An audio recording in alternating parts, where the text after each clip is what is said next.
Pagkatapos ko nga libutin itong Baisha Bay at Linshan Cape Recreation Area ay nakapagdesisyon na nga lang ako na kumain muna dito sa 7-Eleven at mag-spaghetti dahil birthday ko bago ako bumalik sa Taipei. Lagpas alas 4 na din kasi ng hapon at gusto ko na ngang mag-check-in sa hotel para makaligo na ako. Kaya ako nga inagahan dahil hahanapin ko pa yung hotel na pag-chickenan ko.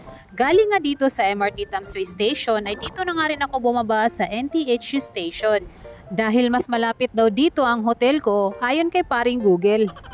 At mga 15 minutes nga na paglalakad at paghahanap ay nakita ko na nga rin itong hotel ko. Sleepbox Hotel pala ang pangalan ng hotel na binuking ko dito sa Ximending.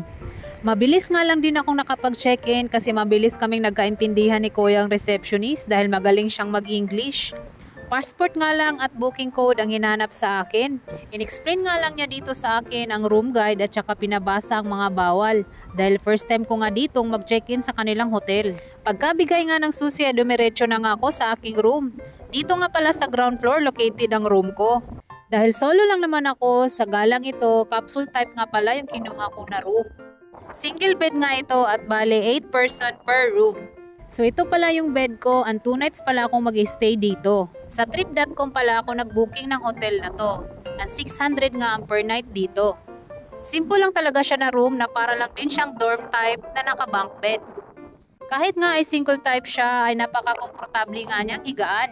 Goods na to sa mga katulad kong nagsusolo travel. Hindi man kamahalan pero komportable ka naman. Yun nga lang pag ganitong mga uri ng room ay bawal nga dito ang pagkain.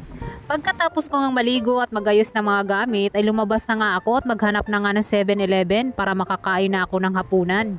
At ito din yung kinaganda ng location ng hotel ko dahil accessible sa lahat. Rice at chicken nga lang yung binili ko sa 7-Eleven at bumalik na nga ako sa hotel. At dito na nga lang ako kumain dahil meron din sila ditong dining area. And that's all sa aking day 1 sa aking birthday celebration. See you sa aking day 2. Bye!